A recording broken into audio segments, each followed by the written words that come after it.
પ્રિય વૈષ્ણવો, આપણા શ્યામ સુંદર આટલા બધા પ્રસન્ન કેમ છે?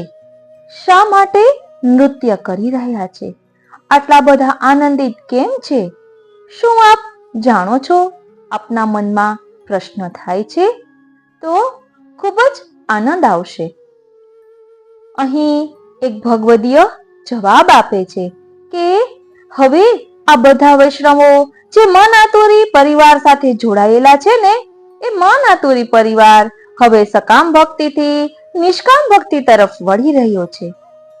કારણ કે એમને વ્રજની માનસી પરિક્રમા કરી, ગિરિરાજની માનસી પરિક્રમા કરી, પરંતુ કોઈ પણ પ્રકારની લૌકિક કામનાઓ કે દુઃખને દૂર કરવાને બદલે અથવા તો પાપ નષ્ટ થાય એ ભાવતી નહીં, પરંતુ ફક્ત અને ફક્ત શ્રી ઠાકોરજીની લીલાઓનું ચિંતન કરવા અને નિષ્કામ ભાવે તેઓ હવે સત્સંગ કરી રહ્યા છે.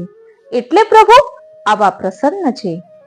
તો એક વૈષ્ણવે પૂછ્યું કે અમારે પણ આવી પ્રભુની પ્રસન્નતા પ્રાપ્ત કરવી છે, તો શું આપને જાણવું છે કે પ્રભુની આવી પ્રસન્નતા કઈ રીતે પ્રાપ્ત કરી શકાય? તો કોમેન્ટ કરીને જરૂરથી જણાવશો. તો એક મોટો સત્સંગ આપણે લઈશું કે જેમાં શ્યામ સુંદર ની આવી લીલાઓનો અનુભવ કઈ રીતે થાય તેનું ચિંતન થઈ શકશે. માટે કોમેન્ટ બોક્સમાં જરૂરથી જણાવશો.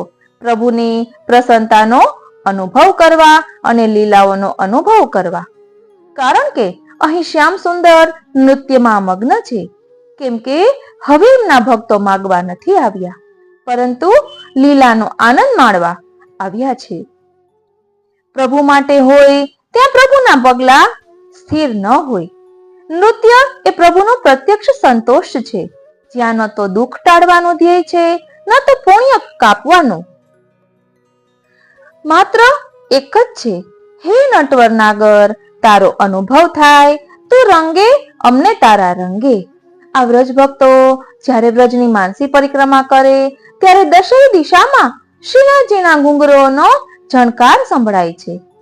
કેમ કે હવે એ નૃત્ય કરાવે છે ભક્તોની નિષ્કામતા. તો શું આપને આવો અલૌકિક સત્સંગ માણવો છે? તો જરૂરથી કોમેન્ટ બોક્સમાં જણાવશો. જય શ્રી કૃષ્ણ.